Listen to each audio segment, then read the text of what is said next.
Lucas POV. Ang lamig naman. Wala pa siya sa Canada, ngunit nanginginig na siya sa lamig.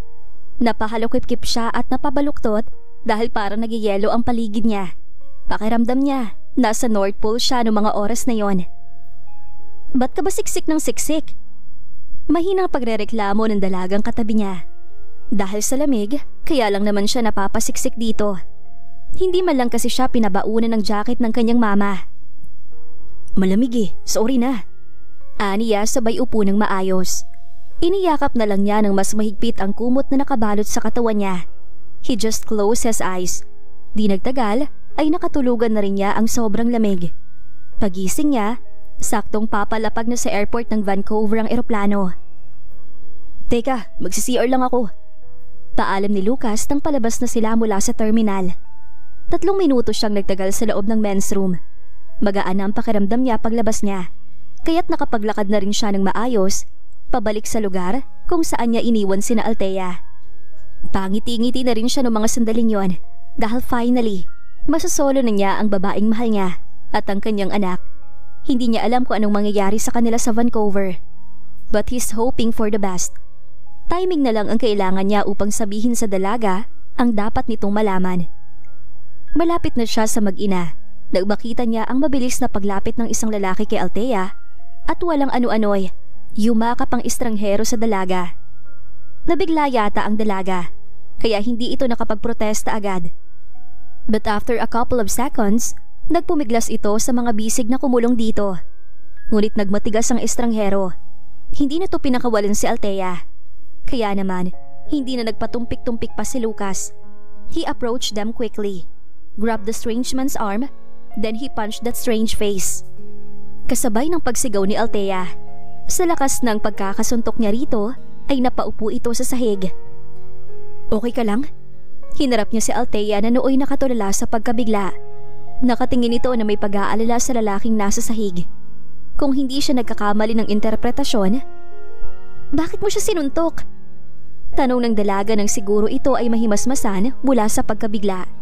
Nagsalubong ang mga kilay ng binata. Hindi ba dapat nagpapasalamat ang dalaga sa kanya?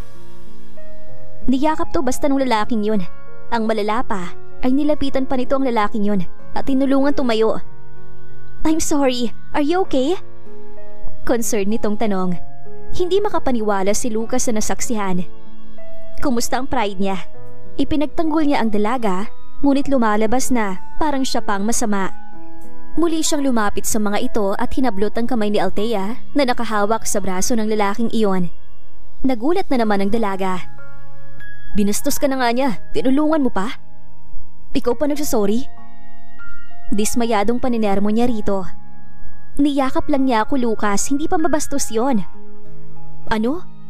Niyakap ka na lang bigla ng isang lalaki. Nakita ko pa nga nagpumiglas ka Tapos sasabihin mong hindi yun pambabastos? Ginusto mo ganun? Nagpalambing ka lang? Inis na wika niya. Lucas, hindi. So okay lang pala na yakap-yakapin ka ng kung sino. Wika pa niya. Hindi siya kung sino. Hindi kita maintindihan. Hirit na naman ang binata. Makinig ka kasi, Lucas, para kang babae. Ang ingay-ingay mo. Naiinis na saad ng dalaga. Ipinagtanggol na nga kita tapos ako pang sinisigawan mo? Sa akin ka pagalit? He's my twin brother, okay? Kapatid ko siya. Nag-echo sa buong terminal ang boses ni Althea. Nag-echo rin iyon sa isip ni Lucas. Para bang natakasan siya ng wisyo, kaya hindi siya nakaimik ng mahabang sandali. Nakatulala lamang siyang nakatitig sa dalaga habang ito naman ay nakamasid sa kanya ng masama. A twin? Ano? Kapatid? Siya? Nauutal na wika ni Lucas sa mahinang boses. Sabay turo dun sa lalaki. Noon lang niya napansin, nakahawig nga nito ang dalaga. At kung mahaba lang siguro ang buhok nito, baka nga kambal na ang mukha ng mga ito. Halos kasintangkad at kasinlaki lang din niya ito. Pero tiwala siyang mas gwapo naman siya ng 3 paligo rito. Nakasuot ito ng coat na color brown, long sleeves, black jeans at leather boots. Ayos, winter na winter ang dating. Kaya lang, hindi pa naman winter sa Canada pag noong mga buwan. Pahiyang-pahiya ang loob ni Lucas, lalo pa nang ngumisi ang lalaki. "You didn't tell me na you're with someone. Asawa mo?" Tanong nito kay Althea. Hindi pa man nakakasagot ang huli, ay iniabot na ng lalaki ang kamay niya kay Lucas. "Dominic," anito. Kahit napahiya siya, ay pinili niyang makipagkamay rito, ngunit bago pa man niya maabot ang kamay rito, ay muli itong nagsalita. "Nice to meet you, Henry." Hindi niya itinuloy ang pakikipagkamay at medyo tinalikuran din niya ang lalaki dahil sa pagkadismaya. "Ano ka ba, Dominic? Siya si Lucas." Paglilinaw ni Althea. "I thought you married someone named Henry, your son's father." Kinilabutan si Lucas sa narinig. Kainis talaga. Aniya. "Hindi ko itinuloy ang pagpapakasal sa manlolokong lalaki na yon at hindi niya anak si Darius." "Anak ko si Darius," sigaw ng isip ni Lucas. "Then, who's the father?" asked Dominic once again. "I don't know. Wala na akong pakialam kung sino." Naiinis na sagot ni Althea. Napatingin si Lucas sa dalaga at nahalata niya na ang pagkadisgusto sa usaping iyon. Paano na lang kaya kapag umami na siya? Baka kamuhian siya ng dalaga. "Buti pa, umalis na tayo rito. Gusto ko na magpahinga." Pagrereklamo ni Althea, lumapit ito sa stroller kung saan nakahiga ang baby at sinimulan na nito yung itulak.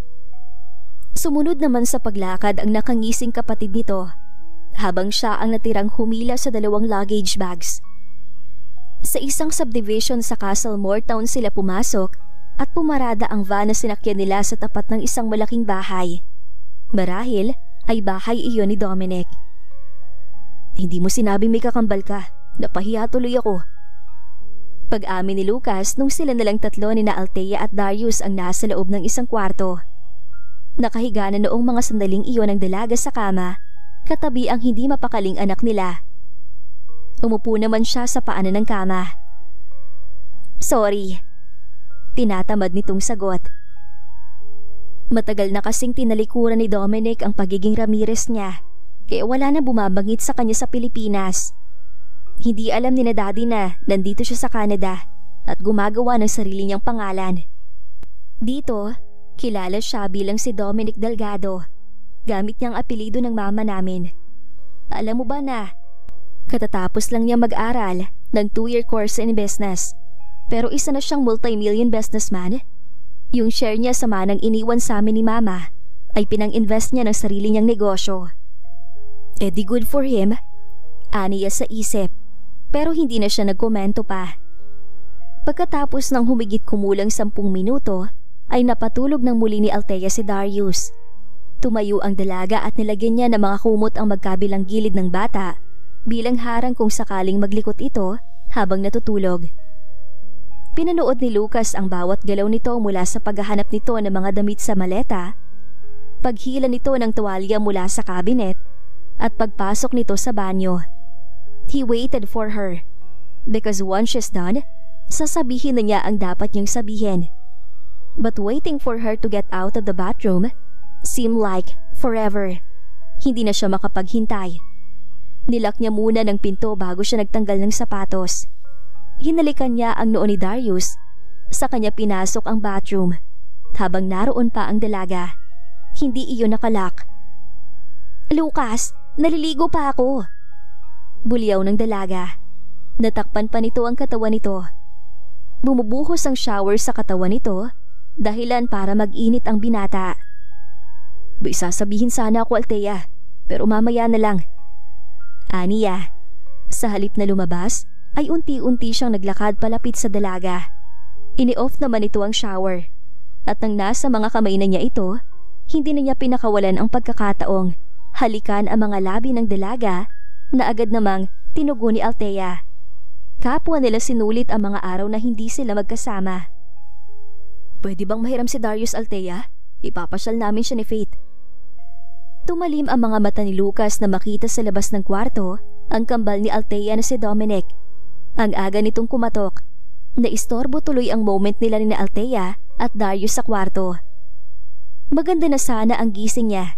Kahapon, kagabi, kaninang madaling araw, hindi sila tumigil ni Althea na bumawi sa mga panahong hindi sila nagkasama. Hindi niya alintana ang pagod.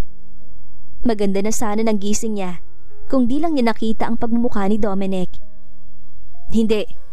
Matigas niyang saad bilang sagot sa sinabi ng soon-to-be bayaw niya. Kapatid ko ang tinatanong ko, hindi ikaw. Paglilinaw naman ito, lihim na napailing si Lucas.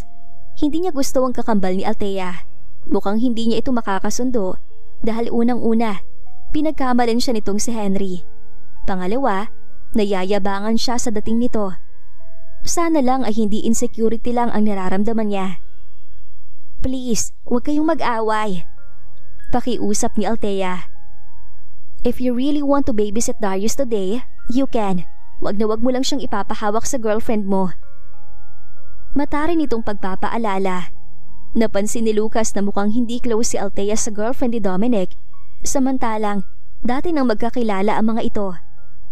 Nung madatnan nila roon sa bahay ang babae, ay hindi man lang bumati si Althea.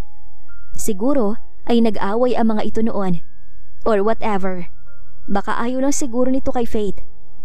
May sasabihin sana siya kay Dominic, subalit tumingin ng matalim sa kanya si Althea. Huwag ka nang kumontra, sabi nito sabay hawak sa kanyang braso. Nang mga sandaling yon, biglang parang may bumukas na maliwanag na ilaw sa tuktok niya. Nagbunyi siya ng tahimik. Kung isasama ni Dominic si Darius sa pamamasyal, ibig sabihin, magsosolo na naman sila ni Althea. I don't really get it. Why you hate Faith that much? But sige, gusto ko lang talaga maging close kay Darius. Hey! He interrupted. Kapag may nangyaring masama kay Darius, humakbang si Lucas palapit sa lalaki at nakipagtitigan ng mata nito. Sasaktan kita. Matapang niyang pagbabanta. Pero nakipagsukatan muna ng tingin si Dominic bago nagsalita. Pamangkin ko ang bata kaya wala kang karapatan na balaan ako. Good, sabi naman niya bago siya tumalikod. After all, kambal ito ng babaeng mahal kaya pwede na rin niya itong pagkatiwalaan. Papayag ba naman si Althea na ipahiram ang bata rito kung hindi ito mapagkakatiwalaan at first place? Pinanood niya kung paano pinaliguan ng dalagang anak nila, kung paano niya ito binihisan, pinainom ng gatas at ipinahiga sa kama. Magaan ang pakiramdam niya habang pinagmamasdan ang bawat paggalaw ng mga ito, ang bawat pagngiti ng dalaga at ang bawat pagtawa ni Baby Darius. Every detail is invaluable. Wala na siyang mahihiling pa kundi maging isang ganap na pamilya silang tatlo. That would be the greatest thing to happen. Dumating ang pananghalian at oras na para lumabas si Dominic kasama si Darius. Nagpabaon na din si Althea ng extra shirt at diaper na inilagay nito sa maliit na bag, kasama ng tinimpla nitong infant milk. Bago umalis si Dominic, ay sinabihan ulit ito ni Althea na wag nitong ipapahawak kay Faith ang bata. Natinanguan naman ng kapatid. Curious na curious si Lucas kung bakit hindi talaga magaan ang pakikitungo ni Althea sa future sister-in-law nito. Ngunit ipinagsawalang bahala na lang niya kinalaunan. Pakialam ba kasi niya? Ang mahalaga, silang dalawa na lang ng dalaga sa loob ng bahay ng mga oras na yon. What do you want to eat? Tanong nito habang naglalakad patungong kitchen.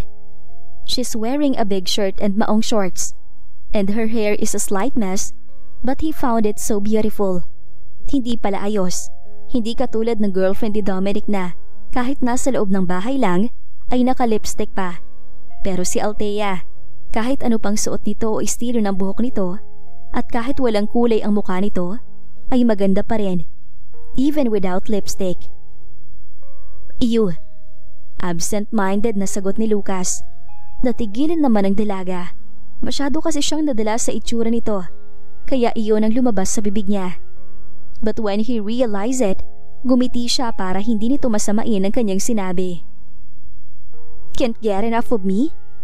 Nakangiti nito habang naghahanda ng pagkaing ima-microwave. He felt a feeling of relief. Buti naman at marunong na itong sumakay sa mga sinasabi niya.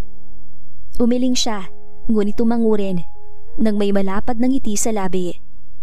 It's true that he can't get enough of her. Mahihirapan yata siyang magsawa sa dalaga.